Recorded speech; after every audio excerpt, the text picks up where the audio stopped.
बेलपत्र है, भस्म है, एक 5 मनके की माला बना लो रुद्राक्ष की, अपने हाथों से ही गूंथ लो, पूजा के तत्पश्चात फिर उनको पहना दीजिएगा। हमने भी ऐसा किया है। बड़ा अच्छा लिखा है कि शंकर के सानिध्य में जो भी आप कुछ करते हैं वो आप अनंत गुना फल हो जाता है। एक बात और इसमें कही गई है, जब कहीं किसी विशेष मंदिर में आप पूजा के लिए जा रहे हैं तो पूजा के तत्पश्चात एक श्रीफल जरूर चढ़ाइए, नारियल, इससे आपके घर में धन की बरकत होगी। दुर्गा जी को नारियल चढ़ाया जाता है तो फोड़ के चढ़ाया जाता है, और माँ दुर्गा के अलावा जितने भी देवता हैं सबको नारियल साबुत चढ़ाया जाता है।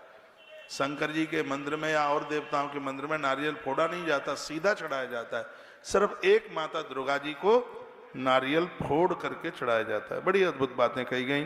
दीपम कृत्वा तदा तत्र नमस्कारम गुरुरथ। पहले भी मैंने बोला है कि दिए के बिना तो कोई पूजा पूरी होती ही नहीं है। तिल, यव, गोधूम, गेहूं, मूंग इत्यादि से भगवान को वंदन पूजन कीजिए। बेलपत्र समर्पित होने से शिव की पूजा सफल हो जाती है। शंकर जी को घृतपूर्ण दीपक भी जलाया जाता है। बुद्धिमान मनुष्य को चाहिए गुरु के द्वारा बताए गए नियम के अनुसार देवताओं की पूजा करोगे तो उसका तत्काल फल आपको प्राप्त होगा। अब फूल कौन कौन से चढ़ते हैं ये लिखने लायक बात है, क्योंकि कल शिवरात्रि आ रही है, हो जाए तो ये आप तैयारी कर लीजिए। लिखा के कई पुष्प पूजते शंभु किम किम यच्छत वही फलम। कौन कौन से फूल को चढ़ाने से क्या क्या फल प्राप्त होता है ब्रह्मा जी बता रहे हैं।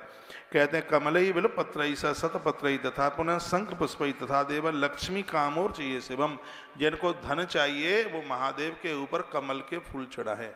जिनको पैसा चाहिए लक्ष्मी प्राप्ति के लिए कमल के फूल चढ़ाइए, बेलपत्र चढ़ाइए और सतपत्र चढ़ाइए, समीपत्र चढ़ाइए, शंख पुष्पी के फूल चढ़ाइए। इससे अगाध धन की प्राप्ति होती है, कर्जे का निपटारा होता है। हो सके तो इनकी संख्या बढ़ा दीजिएगा, या इसमें तो 1-1 लाख फूल चढ़ाने की भी बात कही गई है। कहा गया है राज्य प्राप्ति की इच्छा करने वाले लोगों को और उनको चाहिए, देखो कितनी अच्छी बात कही गई है।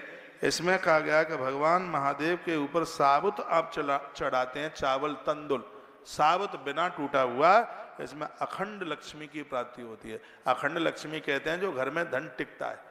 भगवान शंकर के ऊपर चावल चढ़ाने की बड़ी महिमा। एक बात और मैं मैनपुरी की व्यासपीठ से कह रहा हूँ, एकादशी के दिन स्वयं को चावल खाने का परहेज है। देवताओं को 11 को चावल चढ़ाने में कोई दोष नहीं लगता बिल्कुल भी। एकादशी के दिन आप यज्ञ कर रहे हैं, सामग्री पूरी नहीं मानी जाती जब तक उसमें चावल नहीं चढ़ाया जाता। मैं आपको कन्फ्यूज नहीं करूंगा, प्रत्येक एकादशी को मैं देवताओं की पूजा चावल से करता हूं।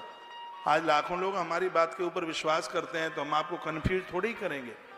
चावल एकादशी के दिन दान की महिमा है, चावल का दान कीजिए। द्वादशी को तो खैर बहुत बड़ी महिमा है ही, लेकिन एकादशी के दिन तंदुलों से चावलों से यज्ञ करने पर, देवताओं का पूजन करने पर किसी भी प्रकार का कोई दोष नहीं लगता।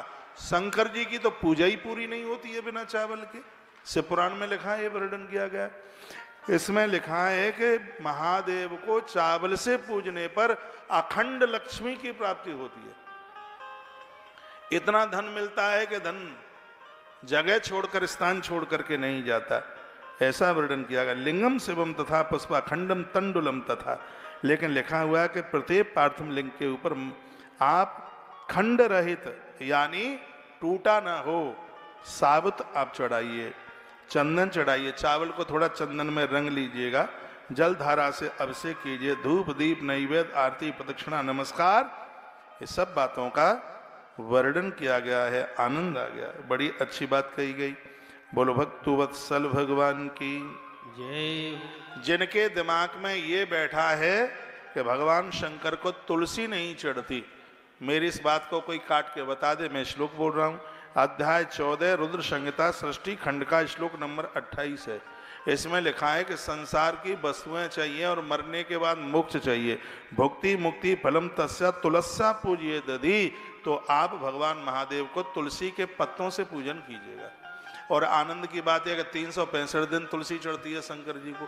प्रदोष काल में तो पूजा ही पूरी नहीं होती जब तक तुलसी मंजरी न चढ़ाएं तब तक। और मैं श्लोक संख्या भी बोल रहा हूं, अध्याय नंबर 14 रुद्र संहिता सृष्टि खंड और श्लोक नंबर 28। इसमें लिखा है भुक्ति मुक्ति फलम, मुक्ति भी चाहिए और धरती के भोग सामग्रियां भी चाहिए। तो आज से ही भगवान महादेव के ऊपर तुलसी चढ़ाना शुरू कर दो, तुलसी का पत्र चढ़ाना शुरू कर दीजिएगा।